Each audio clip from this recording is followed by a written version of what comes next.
Student, now we are going to learn how to prove the trigonometrical quotient using the concept of rationalization.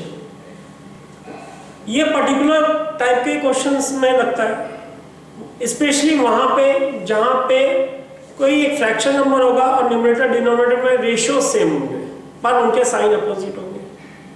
तो trigonometrical equation involving of the form of a plus B upon a minus B और under root of a plus B upon a minus B, इनमें rationalisation लगेगा. और a भी जहाँ कोई भी trigonometrical ratio हो सकता है. एंड रैशनलाइजेशन इज व्हाट, आपने इरेशनल नंबर में रैशनलाइजेशन कर रखा है.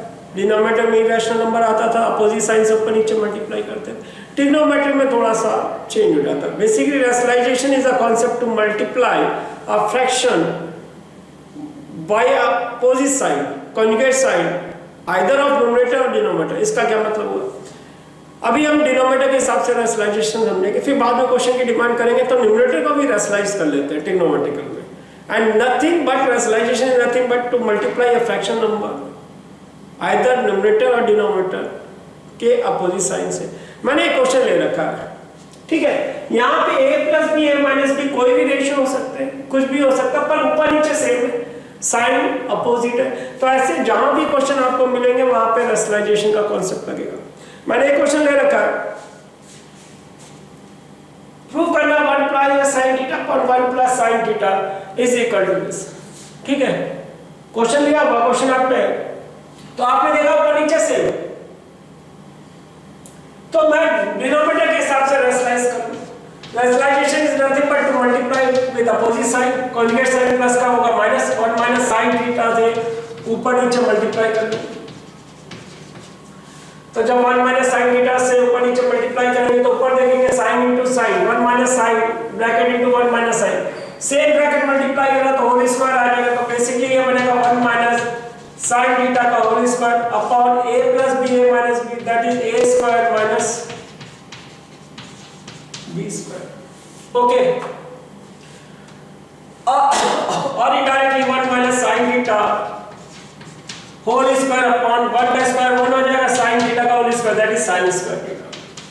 अब ट्रिग्नोमेट्रिकल आइडेंटिटी लगेगी पहले, 1 minus sin square theta is equal to cos square theta. तो 1 माइनस sin स्क्वायर की जगह cos स्क्वायर लिख सकता हूं, तो 1 minus sin theta whole square is equal to cos square theta. अब बेसिकली यह कांसेप्ट आ गया, this is numerator whole square upon denominator whole square. Basically cos square theta means cos theta का whole square. Okay, तो इसको लिख सकता हूं न्यूमरेटर अपॉन डिनोमिनेटर का होल स्क्वायर. ओके, तो ये चीज आपकी आ जाएगी. फिर अब numerator 1 minus sin theta upon denominator cos theta का होल स्क्वायर. अब कॉमन डिनोमिनेटर का रूल लग जाएगा. कॉमन डिनोमिनेटर cos दोनों के नीचे, 1 के नीचे भी sin के नीचे है, तो स्प्लिट कर ले डिनोमिनेटर को. तो basically 1 by cos theta minus sin by cos theta. नहीं समझ में आया तो उल्टा लेके देखिए, अगर आप इसका एलसीएम निकालेंगे तो यही बनेगा, एलसीएम करके ऐड करेंगे तो ये बनेगा, क्योंकि 1 और sin का कॉमन डिनोमिनेटर cos, तो स्प्लिट कर लेंगे डिनोमिनेटर को. अब 1 by cos is what, sec theta. अब जाके ट्रिग्नोमेट्रिकल आइडेंटिटी पहली एक तो याद रखिए 1 माइनस sin स्क्वायर, अब दूसरी याद रखिए 1 by cos theta is equal to sec theta and sin theta by cos theta is tan theta. तो आपकी ट्रिग्नोमेट्रिकल आइडेंटिटी लग गई 1 by cos theta sec theta and cos sin theta by cos theta tan theta. तो ये आपका बन गया, और होल स्क्वायर यहाँ पे तो था ही बेटा, तो ये आपका बन गया sec theta upon tan theta का whole square which is equal to simple है. रैशनलाइजेशन का कॉन्सेप्ट, और ये उन क्वेश्चन में लगेगा जहां न्यूमरेटर डिनोमिनेटर की चीज सेम होगी पर उनके साइन अपोजिट होंगे. एक क्वेश्चन और ले लेते हैं, कुछ नहीं, ट्रिग्नोमेट्रिकल रेशियो साइन के जगह cos ले लेते हैं, क्वेश्चन आपका हो जाएगा सेम.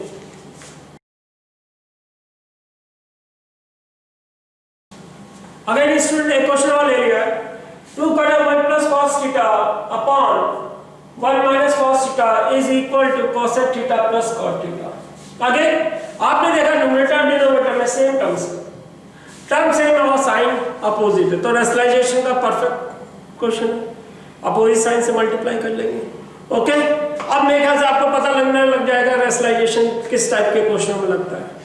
ओके, तो हम क्या करेंगे, डिनोमिनेटर को रेशनलाइज कर लेते हैं, इसके कॉन्जुगेट साइन से अपोजिट साइन से ऊपर नीचे मल्टीप्लाई करेंगे तो 1 माइनस cos थीटा हो जाएगा 1 प्लस cos थीटा, और 1 प्लस cos थीटा से ऊपर नीचे मल्टीप्लाई किया तो नीचे आइडेंटिटी लग गई a minus b और a plus b that can be written as a square minus b square.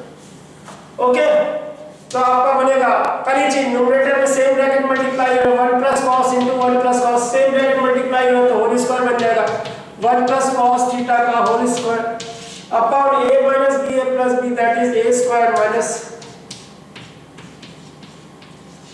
b square.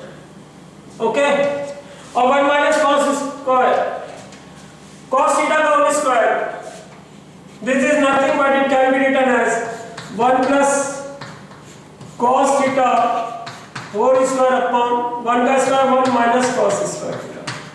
Now 1 minus cos square theta, since 1 minus cos square theta is equal to sin square theta, तो मैं लिख सकता हूँ 1 plus cos theta का whole square upon sin square. अब वही पिछले question जैसा स्टेप बन गया, numerator square upon denominator square that can be written as numerator upon denominator का होल स्क्वायर। तो इस चीज को मैं लिख सकता हूँ 1 प्लस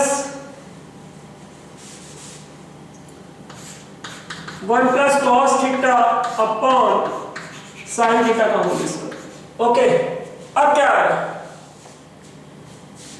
सेम चीज होल स्क्वायर में दोनों का कॉमन डिनोमिनेटर है sin थीटा, तो न्यूमरेटर को स्प्लिट कर लेते हैं, तो दोनों न्यूमरेटर के टर्म के नीचे साइन लगा दो 1 अपॉन साइन और cos अपॉन साइन, तो स्प्लिटिंग न्यूमरेटर इसको ऐसे भी समझा जा सकता है, तो आपका बनेगा 1 by sin theta cos theta upon sin theta का whole square, and 1 by sin theta is what? Cosec theta. That is cosec theta plus cos by sin is cot theta का whole square, because trigonometrical identity कौन सी लगी, 1 by sin theta is equal to cosec theta and cos theta by sin theta cot theta. Okay student,